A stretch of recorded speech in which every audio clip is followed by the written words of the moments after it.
Gaano ba kalaki ang ninakaw sa bawat Pilipino? Sa bawat pisong nawawala sa kaban ng bayan, hindi lang pera ang ninanakaw, kundi kinabukasan. Kinabukasan ng bawat pamilyang Pilipino na nangangarap ng sariling tahanan. Kinabukasan ng bawat batang dapat sana'y nasa maayos na paaralan. Kinabukasan ng bawat may sakit na umaasa sa dekalidad na paggamutan. Pag-isipan natin. Ayon sa datos, humigit kumulang na 20% ng kaban ng bayan ang nalulustay sa maling paggamit at sa katiwalian, at sa loob ng 3 dekada, tinatayang mahigit kumulang na 13 trilyong piso ang nawala. Sa bawat eskandalo, sa bawat bilyon-bilyong pisong nawawala, ilan kayang bahay ang naipatayo sana? Ilang silid-aralan ang naidagdag? Ilang ospital ang napunduhan? Ilan sanang buhay ang nasagip? Napakarami. Ang halagang nawawala ay sapat para bigyan ang bawat Pilipino ng maaliwalas na pamumuhay. Ang mahihirap ay nananatili sa lansangan, nagkakasya sa manipis na plywood at yero, habang ilan lang ang yumayaman sa nakaw. Milyon-milyon ang naiwan sa pangungulila at kahirapan. Ang pag-asa para sa isang mas magandang bukas ay unti-unting naglalaho. Pero ito ang tanong, hahayaan na lang ba natin? Papayag ba tayong manakaw pati ang ating mga pangarap? Hindi. Hindi pwede. Dumating na ang panahon para manindigan. Tayo'y babangon. Tayo'y lalaban. Ang Pilipino ay matiisin pero hindi duwag.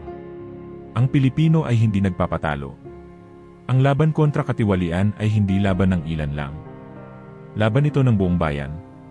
Sama-sama nating ipapanalo ito. Paano? Magsimula tayo sa kamulatan. Alamin natin ang katotohanan. Huwag tayong magpapadala sa mga kasinungalingan at maling impormasyon.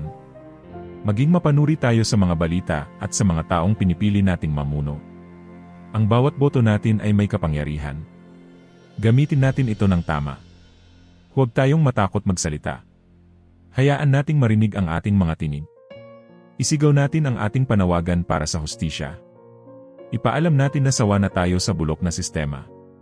Tayo'y malakas kapag tayo'y nagkakaisa. Ang pagkakaisa ang ating pinakamalakas na sandata. Ang pag-asa ay hindi pa nawawala. Muli itong babangon pero kailangan nitong magmula sa atin. Kailangan nating kumilos. Ang Pilipinas ay karapat-dapat sa mga leader na tapat, may integridad, at tunay na naglilingkod sa bayan, hindi sa mga tiwali at magnanakaw. Tumingin ka sa paligid mo. Tumingin ka sa iyong mga anak, sa iyong mga magulang, sa iyong mga kaibigan. Para sa kanila ang laban na ito. Para sa isang Pilipinas kung saan ang bawat isa ay may pagkakataong umasenso, kung saan ang gobyerno ay kakampi at hindi kalaban. Ang kamulatan ang ating magiging gabay. Ang pagkakaisa ang ating magiging lakas. At ang tagumpay nasa ating mga kamay. Kaya tara na, sama-sama nating bawiin ang kinabukasang ninakaw sa atin. Sama-sama nating itayo ang isang mas maunlad at mas matapat na Pilipinas. Kung naniniwala ka sa mensaheng ito, i-share mo ang video na ito. Mag-subscribe para sa mas marami pang diskusyon na nagbubukas ng isipan. Mag-iwan ka ng comment sa ibaba at sabihin mo sa amin, para sa iyo, ano ang Pilipinas na pinapangarap mo. Salamat sa pakikinig. Magkaisa tayong lahat para sa ikaunlad ng bawat Pilipino at ng ating bayang Pilipinas.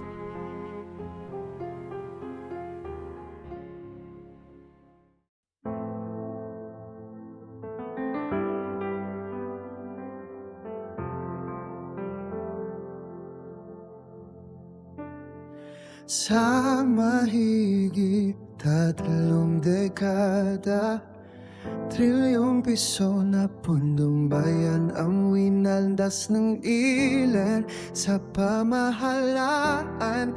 Hindi lang pera ang nawala pati kinabukasan ng bawat Pilipino ang naglaho.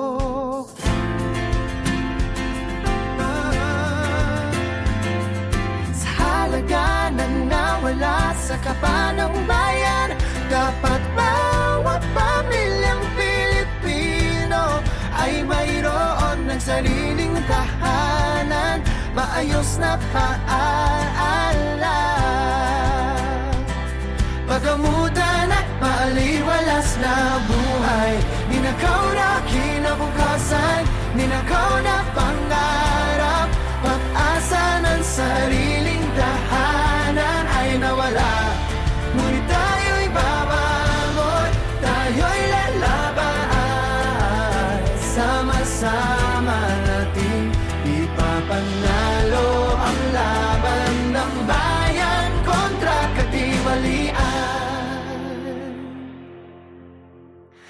mahihirap na nanatili sa lansangan. Mga batay wala ang silid aralala.